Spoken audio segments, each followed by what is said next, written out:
গত বছর বড়দিনেই মুক্তি পেয়েছিল ফেলুদার সাম্প্রতিক ওয়েব সিরিজ ভূস্বর্গ ভয়ঙ্কর। গত মাসে নির্মাতারা ঘোষণা করেছিল আরও একবার ফেলুদা ফিরবে। ফেলুদা, জটায়ু এবং তোপসের ভূমিকা যথাক্রমে থাকছেন টোটা রায়চৌধুরী, অনির্বাণ চক্রবর্তী এবং কল্পন মিত্র। এবারের গল্প রয়্যাল বেঙ্গল রহস্য।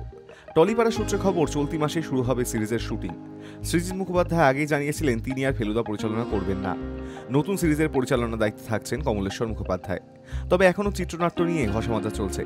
এই মুহূর্তে শুটিংয়ের কাজে টোটা মুম্বাইয়ে রয়েছেন। তিনি ফিরলেই পরিচালক চিত্রনাট্য নিয়ে অভিনেতাদের সঙ্গে বৈঠক করবেন বলেই খবর।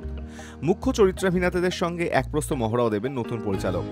শোনা যাচ্ছে আগামী 22 এপ্রিল থেকে শুরু হবে সিরিজের শুটিং। তবে গল্পের প্রয়োজনেই সিরিজের একটা বড় অংশের শুটিং হবে উত্তরবঙ্গে। আউটডোর দিয়েই শুরু হবে শুটিং। সূত্রের দাবি, বর্ষার আগেই ইউনিট আউটডোরে শুটিং সেরে নিতে চাইছে। অতীতে সৃজিতের হাতে ওটিটিতে ফেলুদা কাহিনীর চরিত্রাভিনেতারা প্রতিষ্ঠা পেয়েছেন। এবার কমলেশ্বরের হাতে নতুন ফেলুদা দর্শকদের সামনে কি কি চমক হাজির করবে সেটাই দেখার। বছর শেষে মুক্তি পাবে রয়্যাল বেঙ্গল রহস্য। Hi News network.